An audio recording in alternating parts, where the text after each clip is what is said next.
Listen-only mode. Good morning and welcome to this webinar today. My name is Bill Baker. I'm with Firestorm and I'm located down in the Atlanta area, and we're delighted to have our good friends up in New Jersey with us, and understand that you've got a beautiful day up there, getting a little bit of cooler weather. Let's hope that it stays that way. This is part of the Crisis Coach webinar series. This is number 9 in the 2016 series. And today we're going to be discussing wind, water, earth, and fire, natural disasters, and business continuity. It's actually our speaker and presenter today is Jeff Hamilton. Jeff is an expert in business supplies and how to maintain your business in the face of a disaster. We'd also like you to become our friend. We always need more friends, so you can like us on Firestorm Solutions at Facebook. You can follow us on Twitter, Firestorm Soul. There is a hashtag. That hashtag is Crisis Coach. Firestorm transforms crisis into value and empowers you to manage risk and crises. Firestorm expertise is crisis management, critical decision support, crisis communications, crisis public relations, and consequence management. We would like to remind you the presentation is not complete without the accompanying oral comments and discussion. And this information should be read in conjunction with advice from your organization's personal counsel. This information should not be considered legal advice or legal opinion. The New Jersey MEP has been a host and sponsor of this series for several years now. You can go to firestorm.com and you can watch past webinars in this series, and you can register for future webinars. These take place monthly, usually in the second week or so. And we're delighted. Well, unfortunately, we don't have Joe with us today. Joe is out on another assignment, so we'll let our good friend Blair Neville, who is located in New Jersey, he's a Firestorm Principal there. Blair, go ahead, please.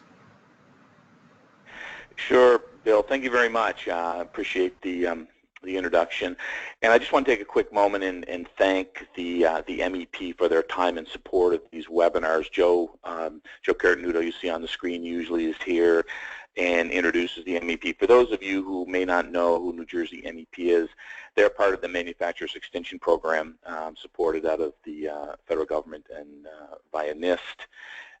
The National Institute of Standards and Technology, and their focus is to help manufacturers become more effective and more efficient. The MEP structure is to provide services such as sustainability, human resource solutions, Lean, Six Sigma. They have a big market and support for R&D tax credits, supply chain management, all of those areas. They have resources like ourselves for business continuity and other experts to help the New Jersey clients use those tools and systems to help them become much more effective and efficient. So that's the role of the MEP, and as part of that role, they've teamed with Firestorm to help them in just that area when it comes to preparedness, crisis management, crisis communications, those types of things. And today we have a great pleasure of talking about natural disasters and learning a little bit about how we can address those issues. And given, I'm sure a lot of people on the phone might have lived through Sandy, we have some experience in that area and have a few stories, but tools and procedures and process change, and we've got a great resource in Jeff to walk us through that. So Jeff, thank you for your time today and appreciate your insight. Thank you. Thank you, Bill and Blair, and welcome New Jersey MEP. I'm the President, Chief Operating Officer of Nexis Preparedness Systems, as well as a Principal with Firestorm. And our focus is a lot on effective emergency response. And when I talk about effective emergency response, it's really the alignment of knowing what your risks and threats are, making sure that your emergency response plans are aligned to those threats, your resources and supplies are aligned to that plan and those threats, you know how to deploy those supplies, as well do your emergency training and drills associated with all that. So really it's aligning all of those different resources. And so today what we want to do is when we look at major events that involve wind, water, earth, and fire, they often result in a regional issue for extended time frames. It's really going to cause you to rely on your emergency response supply resources. Certainly out here in California, our focus tends to be earthquake. And as Blair mentioned, back east, severe weather is certainly an issue, whether it's a blizzard or flooding, and nowadays it seems to be with the global warming issues and being one of the record hot years, flooding seems to be a big issue, and that can certainly tie up things regionally.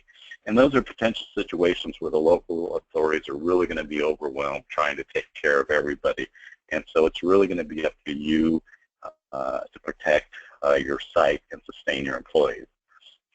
So what we want to do and cover today is looking at the supply resources holistically and in more of an analytical approach, and making sure that they're really integrated and aligned to your plan and your threats, and knowing how to utilize those resources, and really giving you a different look than maybe you thought about those before, or maybe even haven't thought about supplies as they really should be.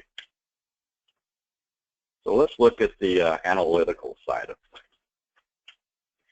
And typically, if you're going to get some supplies, you think, well, I've got an emergency response plan, I've got an emergency response team, I guess I better go get some supplies.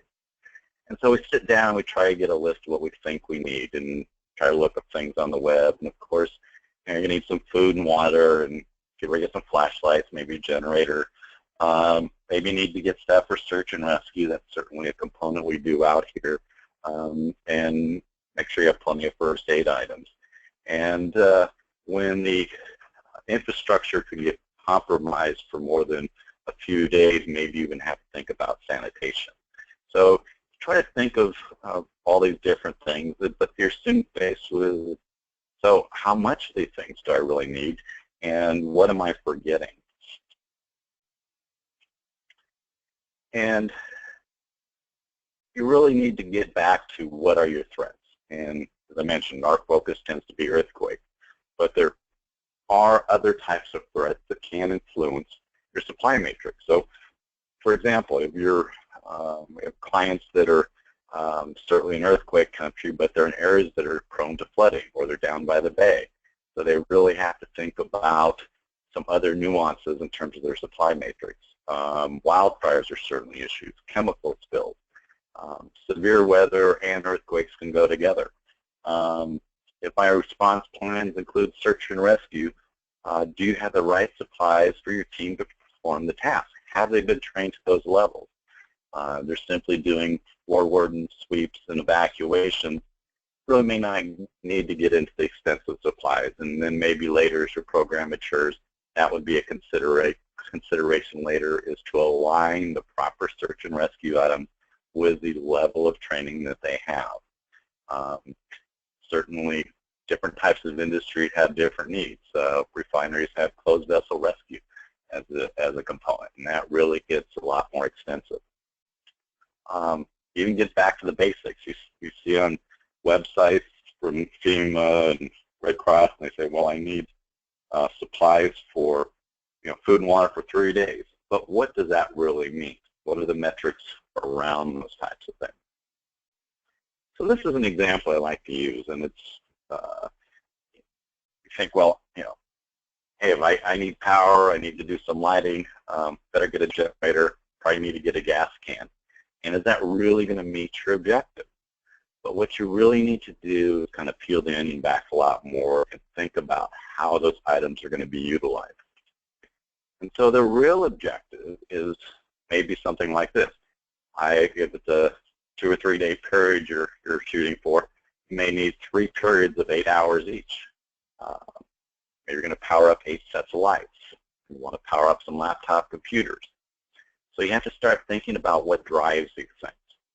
A 6,000 watt generator, for example, uses 1.8 gallons per hour. That 5-gallon gas can in the picture going to meet your objective? Well, if you do the math, no, it won't. It's going to let you run a couple of hours. Maybe even seen very well-intentioned where there's a generator, there's a gas can in the supply cache, and nobody fills up the gas can. power draw. We talked about powering 8 lights. Well, if you're going to do some 500-watt halogen lights, 8 of them, you're probably in okay shape for the 6,000-watt generator. If they're dual-headed, 1,000-watt draw, you may be undersized. You may need an additional generator, a larger generator. Your objective is to power some laptop computers and some sensitive devices. Computers need a very clean power signal. That particular generator in this picture does not provide a clean power signal. It's just raw power.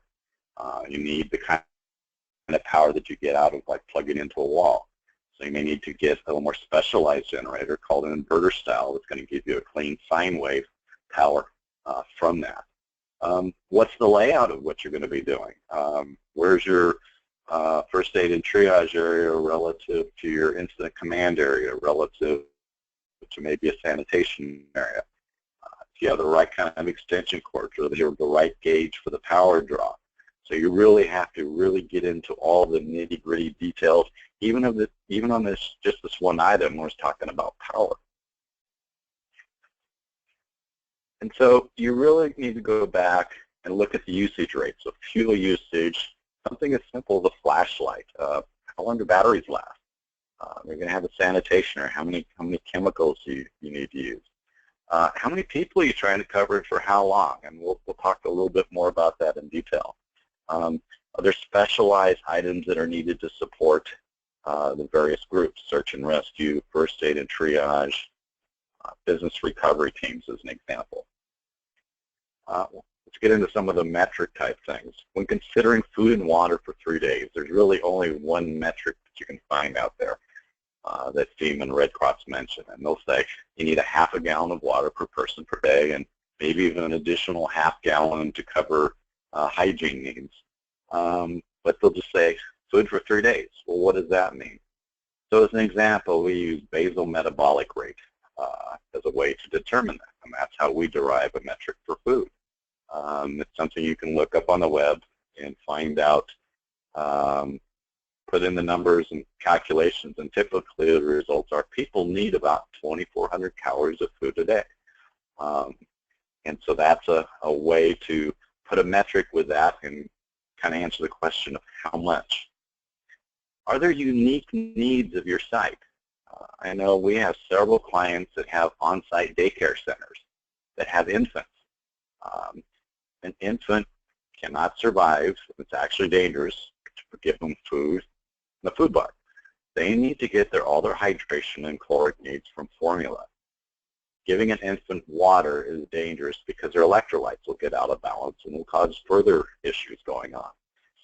So they also have other unique needs like diapers and wipes and things like that.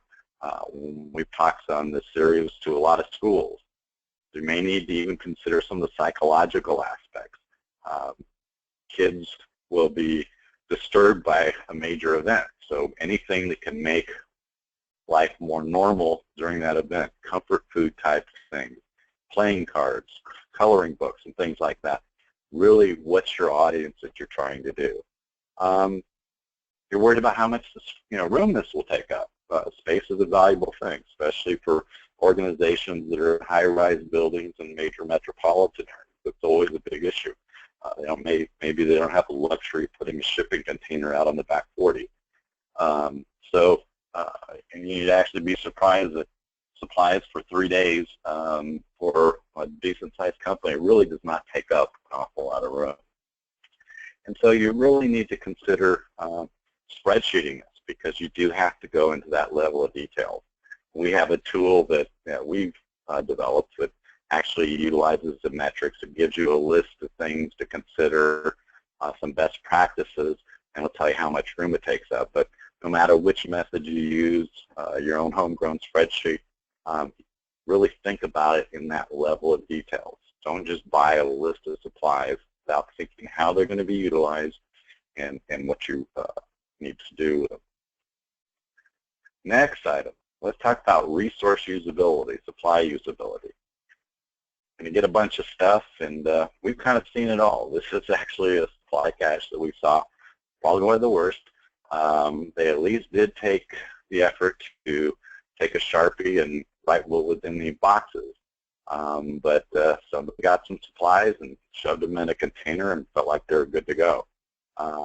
It's really, not a good situation during the heat of the moment where you're trying to do search and rescue, or you're trying to get supplies out to people.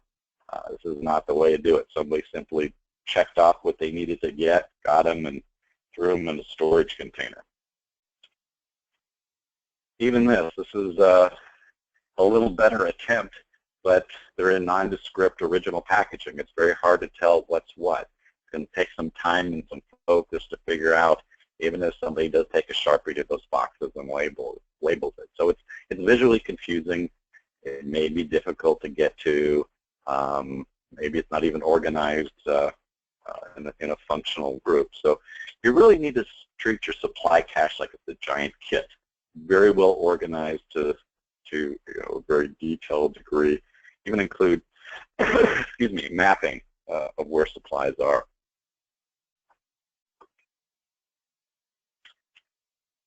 And so some of the key things to think about, even just some helpful hints. During an event, you may need to have what I call untrained volunteers, people you need to press into service because the event is maybe larger than your team can handle. And so if you have an untrained volunteer and you ask him to get the first aid and triage supplies and take them over to a certain area, you may get a deer in the headlights look and that says, well, what's triage? And instead of taking the time to explain what all the items are related to triage and specific first aid items, you simply color-coded those and said, take everything with a red tag on it, order that area, boom, it's done, you can move on to other things. Make it visually intuitive and simple. Group things functionally. You're going to have to set up areas depending on the nature and the scope of the event. So if you have to set up a first aid triage area, having all those items on a rolling cart so that you can take it over to that area, set it up, makes it very easy. You can, same way with your incident command and maybe some of the other areas. You want to get things deployed quickly and efficiently from that standpoint. Talk about another topic, allocation. And there are a lot of things that may be common in your supply cache. For example, flashlights, vests, hard hats, gloves. It may be, those things can be used by a variety of groups. And so what if you had a very enthusiastic search and rescue team, and they went in, they grabbed all the flashlights. Very well intentioned, but then now the groups that may need some lighting, like first aid and triage or your incident command, are now put at a disadvantage and may not be able to function. And that's just because people weren't aware of the original assumptions around what those were intended for. So it's important to define those things up front and make sure everyone knows what the assumptions were. That will avoid the situation of having to kind of regroup, send somebody out to go after that enthusiastic search and rescue team and trying to get some supplies back so that the other groups can function. That's not to say that things won't change. There may be situations where, yes, in fact, their team, for whatever reason, needs more lighting than originally anticipated. But at least the person in charge can make decisions and know the effect on the different groups and act accordingly. You're not trying to regroup going into it, but you're making a conscious decision and you know the ramifications of those types of decisions. So assign them based on needs, make sure everybody understands it, allocate it within the plan, and again, easily be able to adjust during the event if need be. Talk about distribution and deployment of those supplies. You're taking good notes today. You're listening to me about making sure that you're using metrics and you sized what you need. You have the right amount of food and water. And in this example, let's say you've got some food, some water to hand out, maybe some emergency blankets, make some ponchos, dust mask. You know, earthquake country, we utilize dust masks because there could be a lot of debris in the area, light sticks. And what's the best way to get those to an employee? And when dealing with bulk items, it really becomes like a giant cafeteria operation. So for each item you need to distribute, you probably need about 3 people. One person's handing them out. You've got a person that's getting them from the pallet to the distribution table, and maybe somebody's back there helping break down the pallet, climbing over things to get the stuff.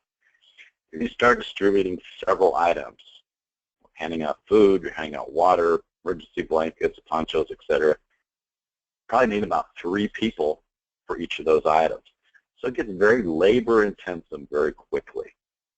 And depending on what you're handing out, this may be needed to be repeated several times a day.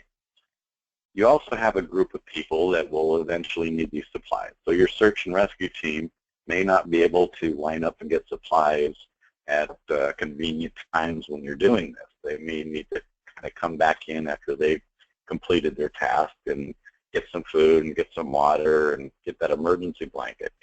And you can't control when that happens. So you probably need to keep that operation going semi-continuously during most of the day. And it gets very difficult to control those items. People getting in line, kind of hoarding, if you will. Maybe they want some extra food and water, and it's very easy to do that in all the confusion. And again, when we're talking about with schools, the kids are going to be very confused, and you want to make them getting whatever they need very simple. So if they're having to make decisions about getting in 4 or 5 different lines and grabbing what they think they need or what they're told they're supposed to have, it's going to be really a distribution nightmare. So what if you put everything somebody needs in a kit form? And if you talk about the metrics we've discussed today around food and water, in this particular picture, there's a half a gallon of water there. There's 2 liters of water. There's a 2,400 calorie food bar. There's an emergency blanket, poncho, light stick, dust mask, a whistle. When we talk about the schools, you probably don't want that whistle and what the kids are getting. You're going to have a lot of craziness going on. But again, you're giving something everybody can utilize very easily and very quickly for the first 24 hours. And so what you end up with is a single point of distribution. It's a more efficient use of labor. Those same 2 or 3 people are now handing out that one item. And 2 or 3 people can hand out a lot of 24-hour boxes in a very short period of time. It's a controlled distribution. The ownership of that resources now goes to the employee. They have it for whatever they're going to do. And we're going to talk about employees leaving the campus when we talk about coverage. But if somebody tries to leave or is able to leave, maybe they live a short distance away, they're at least going from a point of refuge where there are supplies. Going into an unknown situation may put them at risk if they didn't have supplies. So they at least have something to take with them. They have that emergency blanket. They have that water. They have some calories that they can take with them to help sustain them for that journey home if they have to hike it. Excuse me. And then for day 2 and day 3, hopefully it's a lot more calm. Things are kind of moving at some kind of stabilization pace. And then you can hand out the bulk supplies needed for day 2 and day 3 for employees that may still have to be on site that couldn't get home.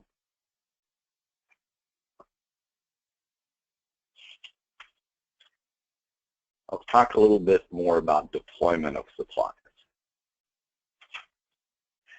And I've seen a lot of different supply caches that were very neatly labeled, very neatly organized, a la carte supplies, shelf of gloves, a shelf of tools, lanterns, hard hats. But if you really think about how that would be utilized, let's take the example of the search and rescue team. A member of that search and rescue team is literally going to have to go on that supply cache and shop. They're going to have to try to remember what they're going to take with them. Their focus is now on gathering up these items, worrying about if they forgot something. They're not focusing on the tasks that they really need to be doing, which is rescuing somebody. And multiplying that by the number of folks on that search and rescue team all gathered around these shelves trying to get what they need, having discussions of who's going to take what are we forgetting, that takes time. It's not very efficient. And it becomes very cumbersome, very inefficient storage as well, and it's a very slow deployment. And you're looking at that picture, the axe that person's holding is going to end up on their toe in about 2 minutes. So similarly, like we talked about getting the employees resourced out very quickly in kit form, having a robust set of supplies that's easily deployable, that's robust for a variety of rescue situations. The concentration now is they can really just grab that kit, go take care of business. Better yet, if you have a large corporate site, having those things distributed around various points so that those items can get quickly to those people so that people can get rescued and first aid and triage and get administered very quickly.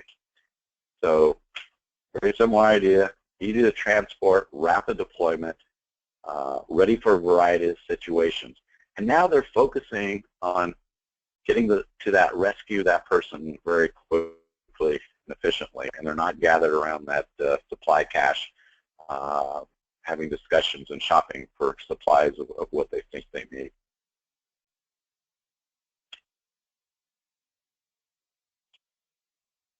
Talk about coverage. And the question gets into, so how many people are you going to cover? What criteria do you use? Is there some kind of reference point, a guess? How much of it's driven by budget? And many times coverage is based on a guess, based on a previous reference point. And out here, a lot of times, our reference point is the 1989 earthquake, the Loma Prieta earthquake. And maybe some of you were in the area, but certainly most everybody in the country saw some of the aftermath. You saw that there was a bridge down, freeway collapses. There were certain sections of San Francisco due to liquefaction where buildings collapsed and fire started. But by and large, there were not a lot of road closures because it really wasn't a Bay Area-centric earthquake. It happened in the Santa Cruz Mountains, and certain areas in San Francisco Bay Area due to soil conditions had issues.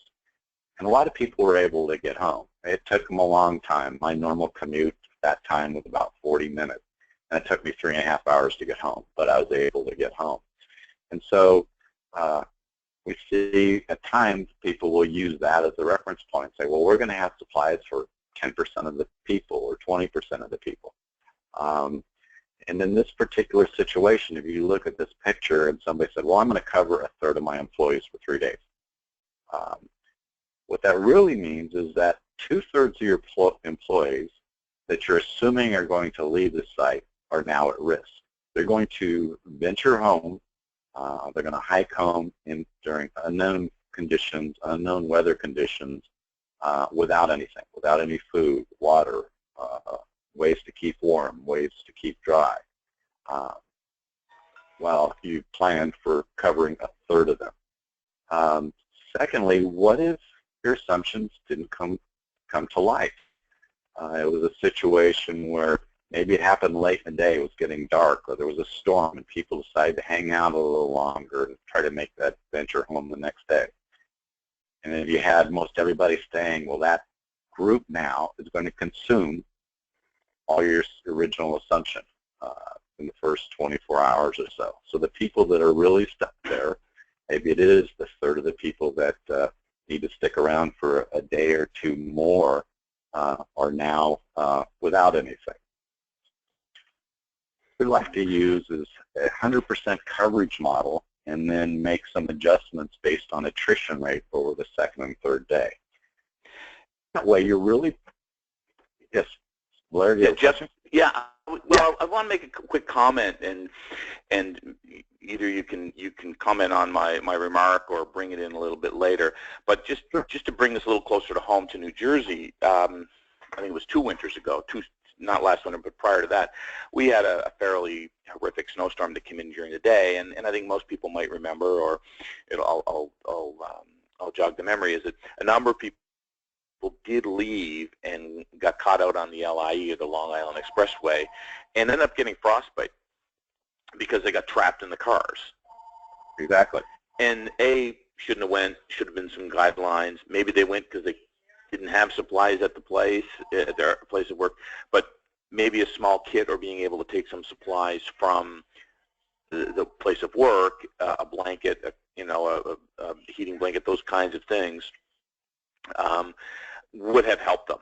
So for a lot of people to kind of sort of say, well, can this affect me, and would these kinds of things happen to me? Having the resources in the building, if people choose to go, can help them. And in this case, there was a number of people that got just stranded on the road. Their cars got stopped, and they couldn't walk, and out on the LE, and they can't walk anywhere. But they were woefully unprepared to be there and to respond if something happened. So again, just listening to the process, I'm saying it's not just staying in, it's also if you leave. That's why I wanted to mention it, because you did mention that a moment ago. Yeah, and that really gets back to your objective. So if your objective is to provide the health and welfare of your employees, well, you don't want to exclude them based on some assumption of people leaving, because you really need to protect them on that journey home, because they are going into the unknown.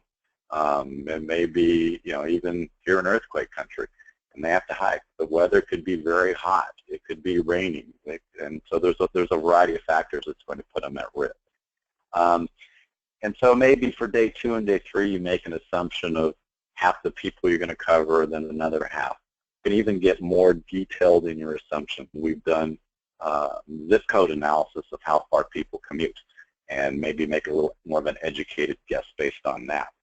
We had one client who, for years, their headquarters was in a certain place, and very typically their employee base, probably about 25 to 35%, lived within 10 miles. When they moved headquarters 20 miles away, people did move their homes. And so they actually went to a situation where it was fewer than 8% of the people lived within 10 miles. And so they had to make some more robust decisions on supplies for day 2 and day 3, because it was a major event. People will be stuck at work longer and would not necessarily make a long hike like that. Now, we've talked a lot about the supplies, and let's talk about actually exercising with those resources. And a lot of times, it's left up to somebody to get the supplies, and they get them, and people maybe aren't even aware of what the supplies are. It's kind of the common joke, is like, who's got the key? And has your team ever even been inside the supply cache? Are they familiar with what was going on, what the assumptions were? Something as simple as setting up an EZF canopy, for example. I've done it a number of times. It's fairly straightforward, but if somebody's never done it, you don't want to be trying to figure that out in the heat of the moment, or trying to put one up in the wind. You don't want to figure that out when things are going on. It'd be better to practice it so it can be very effective and efficient when that particular item happens.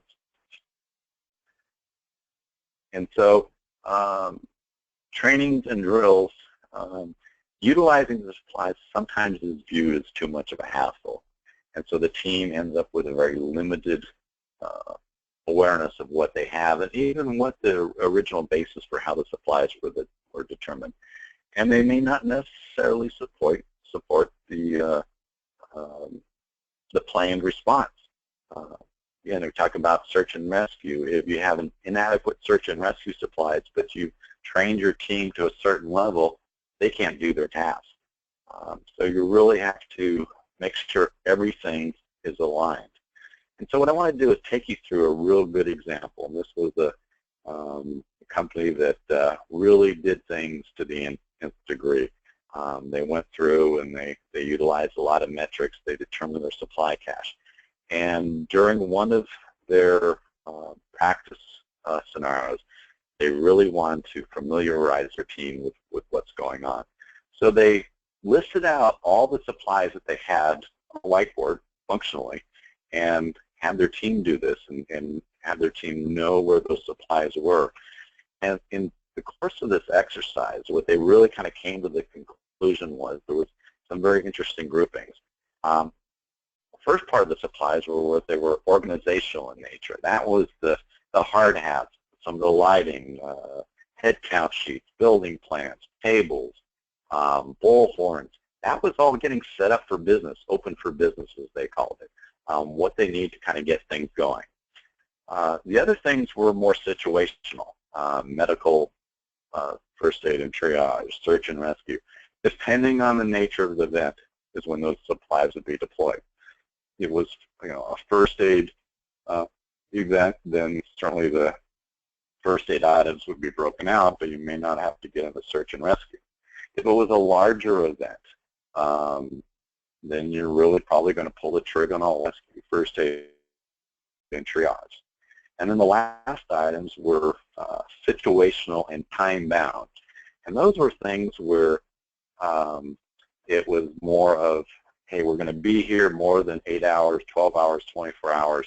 We need to start thinking about sanitation. We need to get set up for keeping people warm, figuring out day 2 and day 3 water situation, and be able to deploy those easily. And so in doing that, they became very intimate with what was going on there. And so they exercised with their supplies. They were oriented to their supplies. And one of the most interesting things to come out of this was, in doing so, one of the realizations they had, because they actually used the supplies, was they had a lot of petite people on their team. And the hard hats were literally covering their eyes, and they couldn't use the standard work gloves. They just couldn't grab anything, and they were falling off. They couldn't do their task. So their corrective action for that after that exercise was to get fitted hard hats that were a little smaller in nature, and get fitted gloves that would so people could do their jobs.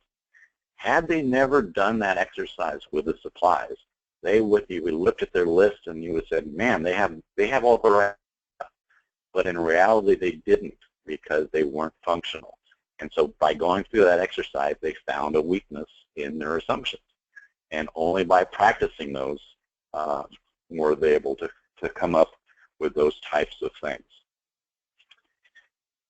And so just to kind of summarize, we've gone through a lot of things, and hopefully I've gotten you to think about supplies in a little bit more detail than probably you have before. Because it's not just, let's get some food and water and a couple of generators and we're good to go. You really have to think of how they're used. Metrics becomes very important. Understanding what you need, how it's going to be used, and usage rates and those types of things. Making sure things are usable. Organization, treating things like a giant kit become very important in the efficiency of your supply deployment and how it works with your emergency response plan. Knowing how things are allocated and making sure everybody knows about the allocations and what the intentions were and what the original basis was. This becomes very important because communication happens. If something doesn't go according to plan, and it never will, the awareness helps recover from those situations a lot more quickly. Being able to distribute and deploy those supplies, putting whatever you can in kit form as many times as you can makes it very easy. Whether you're distributing things to employees or your search and rescue team, or you have specialized needs. If you have a hit bag for the triage team that has the ribbons and the tags and the scissors and a magic marker, and it allows them to do their task efficiently, that's good. Coverage. We talked about some key points about coverage. Really, it gets down to everyone needs to be covered. Blair talked about situations where people were put at risk. That's certainly something we consider here, where freeways can be damaged. people going out away from work. If the objective is to provide for their health and safety, just because they left is not a reason not to make sure they have something. And then, just from a budget standpoint, to be able to make at least some educated guesses on who's going to leave and how you can cover those people for maybe a few more days. And then, again, anything you got out of today's discussion is exercising with those supplies is extremely important. And so in Firestorm, we like to put things in kind of a predict, plan, and perform role. And so identifying those threats and your response objectives and aligning those to your plan become very important, and understanding your supply resource metrics and how to design those supplies for your particular needs. And then how are you going to deploy those supplies and under what type of scenarios?